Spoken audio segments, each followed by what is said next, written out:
And you find out in episode 2 that Eddie did not wait for the cops to show up. He got the hell out of there right away. Early in the morning, the police show up at the trailer park because when Eddie's uncle, who he lives with, arrived back from work, he saw Chrissy's mangled body, and he called the cops himself. The sirens wake up Max, and she heads outside, and she's one of the first people on the scene. And one of the things she's able to see before they tell her to get back in her trailer is Chrissy's uniform. So she knows that it's Chrissy who was murdered. It doesn't take long for this to hit the Hawkins news. And a lot of pressure is now going to be put on the new police chief, Chief Powell. Powell radios the crime scene in, but his conversation with his dispatcher appears to be overheard by some government officials. This is such a big deal that the police call in a lieutenant colonel from the Army to fly in and see the body. But that part is not divulged on the news. The police don't release Chrissy's name right away because they do have some key suspects that they want to question. One of those people is Jason. Jason, along with the rest of the basketball team, spent the night in the Hawkins party house. It's an abandoned old restaurant that everybody uses to kind of go and drink. The kids first see the news on the TV like everybody else, but then the cops show up because after that big shot, the cops knew exactly where Jason was going to be. They start asking Jason the normal questions, where he was the previous night, who he was with, what he was doing, and if he was with Chrissy. Jason says, "No, I wasn't. I mean, I saw her after the basketball game, but she said she was going home to change, and we never met up." Jason starts to get really concerned that the teenager who was murdered was Chrissy, but the cops won't give him a definitive answer. They ask about her relationship with Eddie, and Jason says she didn't have one, and she definitely didn't have a drug problem. Jason eventually figures out the line of questioning is because Chrissy was the murdered teen. And the fact that it was Eddie who did it, or at least who he thinks did it, sets him off in a rage. He storms out of the building into the middle of the woods and just lets out a scream. When he's able to compose himself, he goes back in the house where his teammates are waiting for him, and he fills them in on everything. He's convinced that Eddie being in the Hellfire Club has something to do with it because at that point, everybody in the country thinks Dungeons & Dragons is for devil worshippers who become possessed, can't decide between reality and fantasy. Lucas sticks up for the Hellfire Club, saying that's not what it is at all. It's not some killing cult, it's just a board game. And when one of his teammates questions him on how he knows so much about Hellfire, Lucas doesn't admit that he's in it. He just says that it's his sister. She's a total nerd. She plays all the time. With the heat off of Lucas, Jason tells the group that they need to go and find Eddie, but they're not the only people that are looking for him. Obviously the police, but so are Max, Dustin, Steve, and Robin. Max couldn't keep what she knew to herself, and she also didn't want to tell the cops because she's not 100% convinced that Eddie did it. Right before Eddie peeled out of the trailer park, the TV stopped working and the lights stopped flickering. Because of what she knows about Hawkins, Indiana, it just struck her as weird. So she headed over to Dustin's place to let him know on what she saw. After a slight argument about whether or not Eddie could have possibly done it, they realized they need help. So they headed over to the video store where Robin and Steve work. They were kind of just biding their time giving each other relationship advice when Dustin and Max storm in and say that they're setting up shop there. And it's not the best time because it's Saturday. It's the video store's biggest day. But after Max fills them in on what's going on, they quickly get on board. Through the video store's database, they write down all of Eddie's friends and start cold calling to try to find out where Eddie is, but no one's seen him. Max then gets one lead. Eddie buys his drugs from a guy named Reefer Rick, but Reefer Rick is kind of a legend. Nobody actually knows his last name or who he is. But that's when Robin realizes maybe they don't need his last name. She looks up all the Ricks in the database, and there are 12 of them, and she's able to narrow down who Reefer Rick probably is by movie rental history. The guy who's renting Fast Times at Ridgemont High and all of the Cheech and Chongs, probably Reefer Rick. So they get his address and head over there and knock on the door, but no one's there. Even as Dustin's screaming, "Eddie, it's me, I just want to talk," no one seems to be home. They notice, though, that there's a garage not too far away.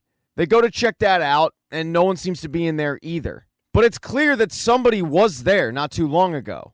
Steve starts poking around a tarp that's in a boat, and all of a sudden Eddie pops out with a weapon pointed at Steve's throat.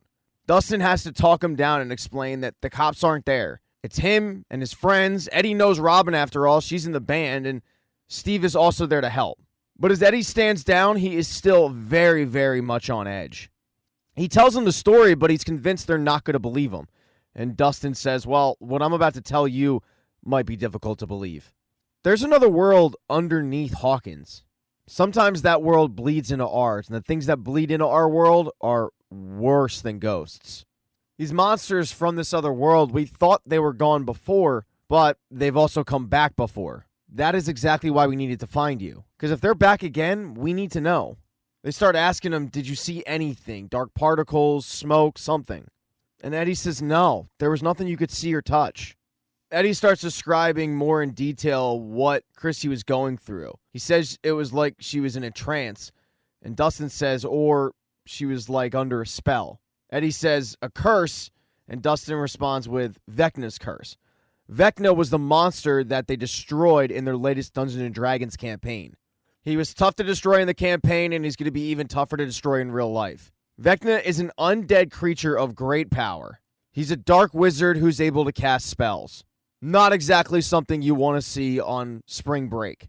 Two people in Hawkins that aren't looking for Eddie, they're just looking for the heart of the story, are Nancy and her editor, Fred. They see the report on the news, and they want to get to the bottom of it because it has to do with one of their classmates. On the drive over, Fred is hitting on Nancy pretty hard, trying to poison the well with her and Jonathan because Jonathan didn't come out and visit her on spring break. Doesn't really seem to be working, though. When they get to the trailer park, the police stop them and let them know that they can't go in. But Nancy tells the cop that she's there to check in on one of her friends, Max. The cop looks in the car and asks Fred, do I know you? And Fred nervously says, I don't think so. But the cop gets closer and says, yeah.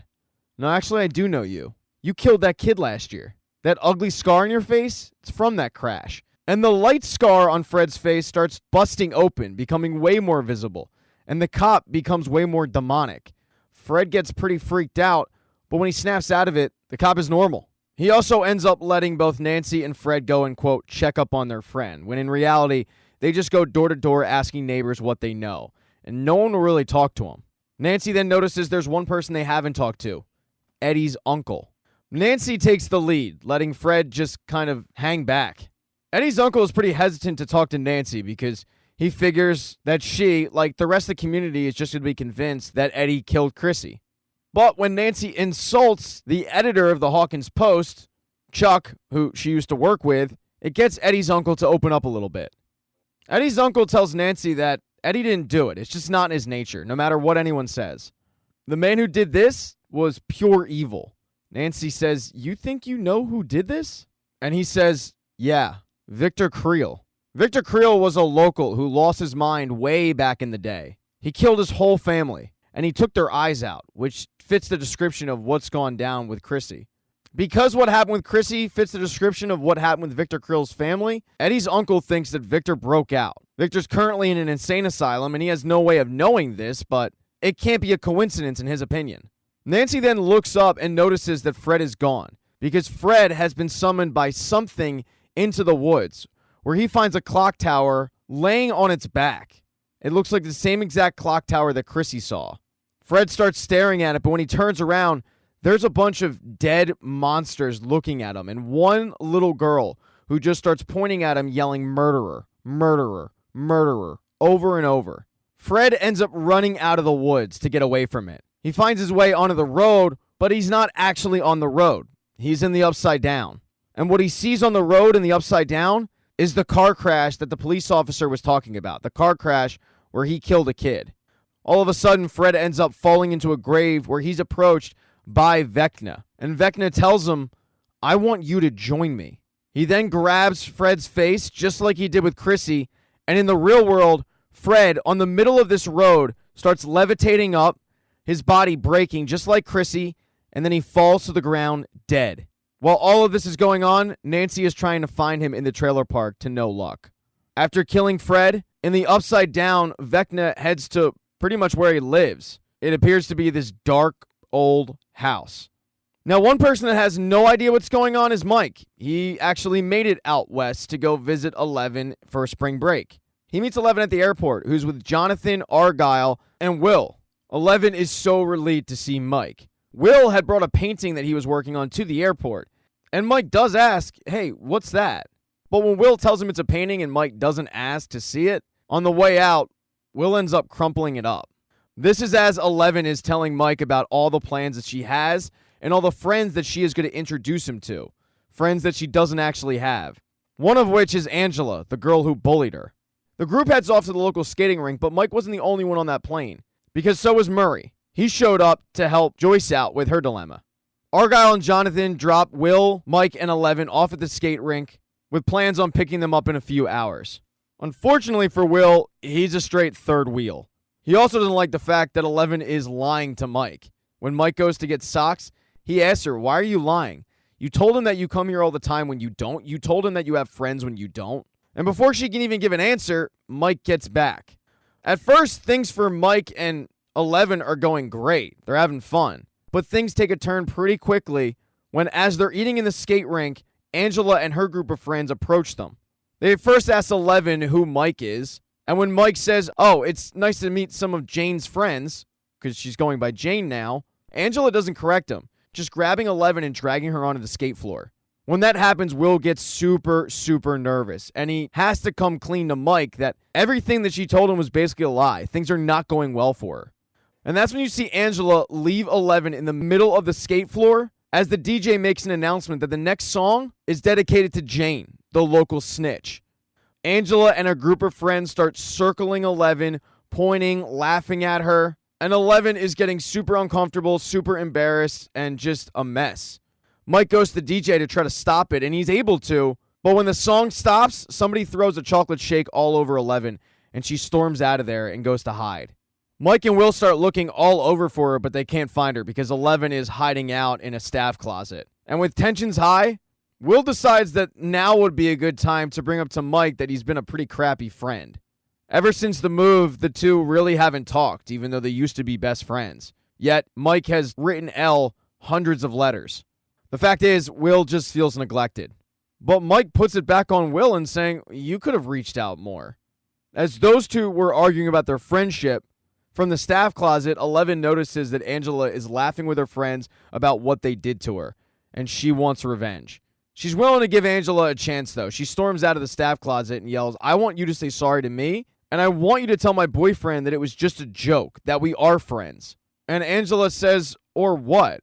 You gonna hurt us with your mean stare again? I'm really sorry you can't cry to a teacher today, or you can't cry to your dad, because he's dead." And then she walks off, and that is the final straw for 11. She grabs a skate, storms up to Angela, and hits her square in the face with it.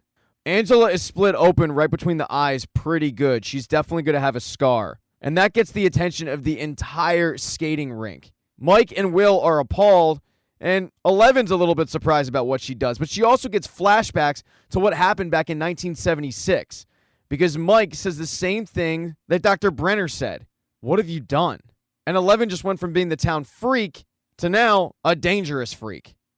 As far as Joyce is concerned, though, her kid is off at the skate rink having fun with his friends. Murray arrives at their place, and he starts going over the letter that she got. And Joyce is convinced that it's real because Hopper said the name Edzo, which is the place that they were supposed to have a date. He thinks that's a subliminal message. In the letter, there was a phone number that was attached to it, and it's definitely Russian. Luckily for Joyce, Murray brought some equipment that they can attach so that a normal person won't be able to trace the call. Somebody working with the KGB, though, they might. So she's going to have to keep this conversation short. She calls the phone number, and somebody on the other line does answer, and it's Edzo. Enzo tells her that he can get her friend back. He needs $40,000. She's going to have to bring it to a place called Yuri's Fish and Fly in Nome, Alaska in 2 days. Joyce asks to speak to Hopper, but Enzo tells her that's not going to be possible. Your friend is stuck. But if you give me the money, I'll get him unstuck. You've got to trust me on this. And Joyce finds it hard to trust this guy because she doesn't know who it is. And while she also wants to believe that Hopper is alive, because after all, she never saw a body, this is kind of shady. Enzo hangs up the phone call because he was getting pressured on the outside by a woman who wanted to use the phone. Murray and Joyce had taped the phone call, so they start playing it back. And just to get some clues on anything, Murray is able to decipher what the woman on the outside was yelling. She calls Enzo a slur for a cop, but Murray's able to realize that she was calling him that slur because he's probably a guard, like a prison guard.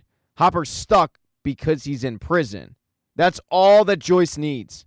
She grabs her purse and tells Murray, "I'm going to the bank. And then I'm going to Alaska to get Hopper back." Thank you so much for checking out this recap. Please consider subscribing to the channel and subscribing to my Patreon. Hit thumbs up if you liked it. Smash that thumbs down button if you thought it sucked. If you left a comment, I don't get back to you. I usually don't check the comments unless they're like a super comment. Also, if you don't see the next video up on the end screen, not to worry, it'll be up in a day or two.